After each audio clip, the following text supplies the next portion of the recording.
அனைவருக்கும் வணக்கம். என் பெயர் வினிசாஸ்ரீ. நான் 7ஆம் வகுப்பு படிக்கிறேன். காமராஜர் தன்னுடைய எளிமைக்கும் நேர்மைக்கும் புகழ் பெற்றவர்.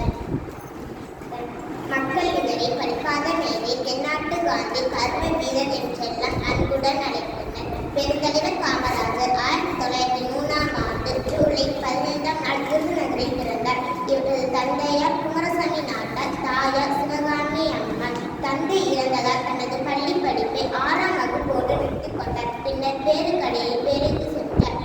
அங்கிருக்கும் போது நாளிதழ்களை படித்தும் தேச தலைவர்களின் பேச்சுக்களை கேட்டும் சுதந்திர போராட்டத்தில் ஆர்வம் காட்டினார்.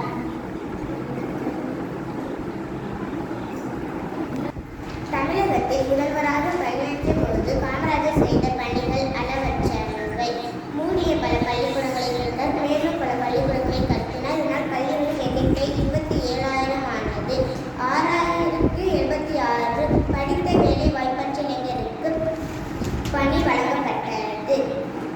பள்ளி மாணவர்களுக்கு மதிய உணவு திட்டம் வழங்கும் சட்டத்தை அறிமுகப்படுத்தினார். தொடக்க கல்வி கற்கும் சட்டத்தை அறிமுகப்படுத்தினார். கல்வி கண் திறந்த காமராஜர் என்று அழைக்கப்பட்டார். தமிழகத்தின் நீர்வளத்தை பெருக்க பல அணைகளை கட்டினார். அணைகள் மூலம் கிடைத்த நீர்வளத்தை வைத்து மின்சாரம் பெருக்கினார். புதிய தொழிற்சாலைகளை உருவாக்கினார். அரசு ஊழியர்களுக்கு ஓய்வூதியம், வைப்பு நிதி, காப்புறுதி ஆகிய முப்பெரு திட்டங்களை கொண்டு வந்தார். அவரது ஆட்சி காலத்தில் 9 நீர் பாசன திட்டங்களை நிறைவேற்றினார்.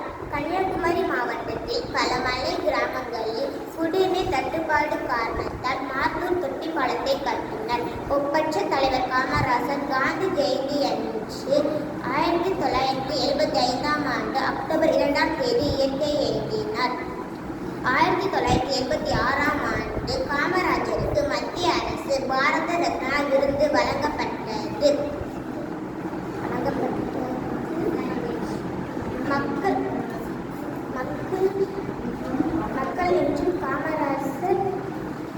மக்கள் என்றும் காமராஜரின் நல்லாட்சி பற்றி பேசுகின்றனர். தான் மறைந்தாலும் தன்னுடைய செயல் மற்றும்